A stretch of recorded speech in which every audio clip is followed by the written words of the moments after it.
What the heck is going on in this place? The colors have gone haywire. Come back here, Purple. I have a surprise for you.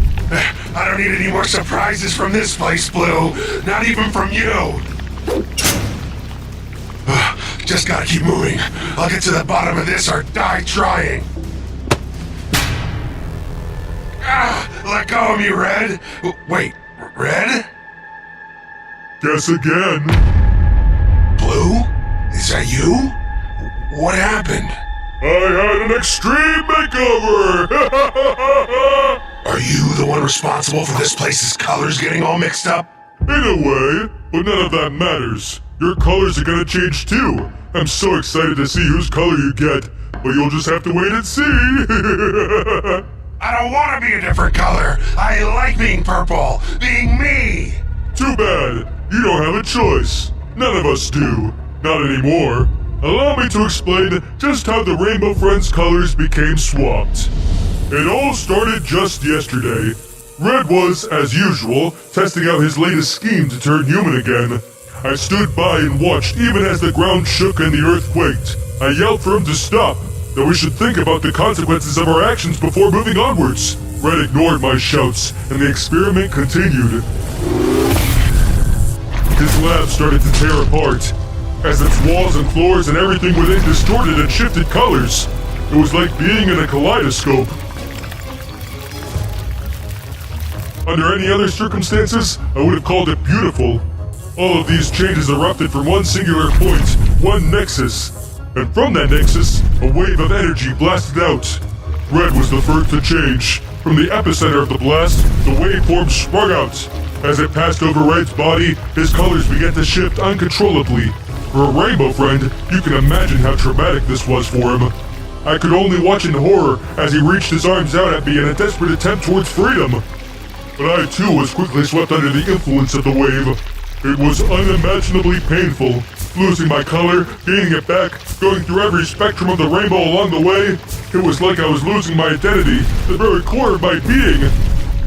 The wave permeated the entire facility, covering every inch, except, I suppose, deep down below in the sewers, which explains why you escaped its effects. When the earth again stood still and the dust settled, I stood up and examined myself for injuries. But when I did, what I saw, I couldn't believe. Gone was my deep blue color that I had come to love, replaced by the striking and brilliant red. And not only that, but I could tell that my brain had become wired differently. Suddenly I wanted nothing more than to run experiments, to make the Rainbow Friends a huge success, and of course, to become human again. My mind raced and raced about which color of the rainbow I should attempt to make a friend for next. I only stopped myself when I saw Red stand up, holding his head. Only Red wasn't red, he had become my original beautiful shade of blue. Which I understand is an insult to my former self, of course, but I've evolved past it. I felt sorry for Red and all the other Rainbow Friends, because I knew myself in that moment to be far superior, with the rest of you being nothing more than brutes. I recognized that I could use my friends as pawns to get the play place back in business. I turned on our open for business sign, and I laughed into the night as my plans were set in motion. Red quickly fell in line, having no choice if he wanted to be human again. Meanwhile, on the other side of the facility, Green and Orange were in another one of their classic spats. Orange was zipping around Green, who couldn't land a hit on the speedy dino due to being blind. Orange laughed at his ill-sighted friend when the wave washed over them too. Orange's colors were the first to change. He became pink, then blue, then red, before finally settling on green.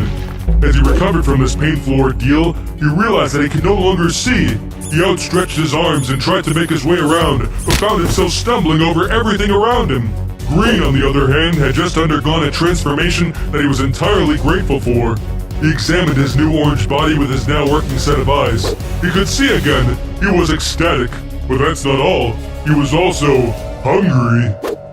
Green used his newfound sight to glance at the security monitors and saw that guests had seen that they were open again. They were funneling in, and all Green saw then was a feast. Orange, for his part, knew the hunger all too well, and so tried to stop his friend from going down that self-destructive path. Unfortunately, without his sight, Orange felt helpless, a feeling that was only made worse as he bumped into a nearby wall and knocked himself out. A group of guests made their way through the halls of the play place, wondering to themselves where the employees were when Green found them. At first, they were excited to see him, a brand new take on the classic Rainbow Friend design. But their smiles quickly turned to frowns, their laughter turning to cries as Green set upon them. He was vicious and out for blood. To stop his tirade, I sent my right-hand man, my enforcer, Red. Caught between the two monsters, the guests fled, and Green was outraged. He tackled Red, and the two engaged in a Rainbow Friends fight the likes of which this playplace has never seen. Red had my strength, but Green now had Orange's vicious temper as well as his sight. It was a close battle, but Green eventually came out on top. As Green stood victorious, a bumbling Orange tripped over Red and knocked Green out by accident. Red awoke, and the two of them dragged Green to the lab to contain him. I helped the two to restrain Green, who at this point was absolutely freaking out, shouting about how hungry he was.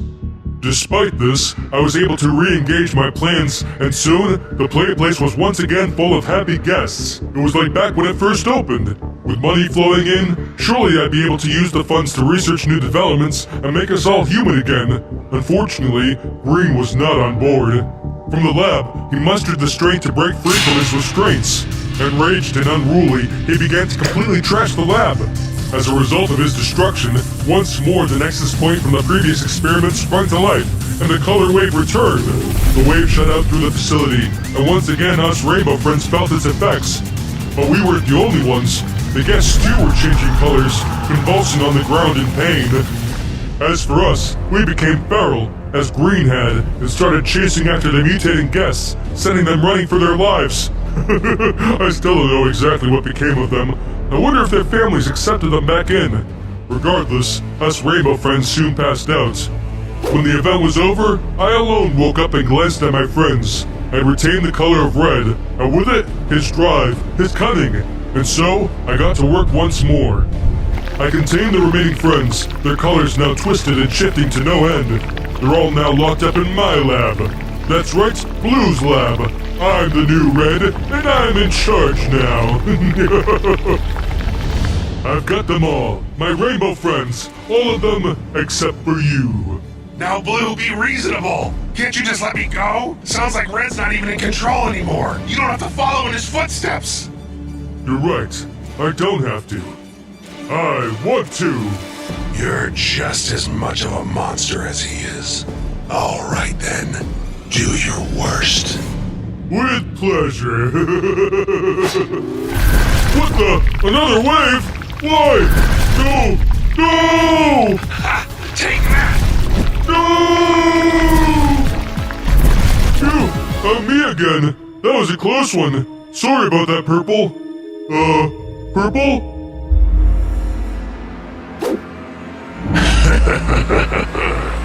Purple's not here right now.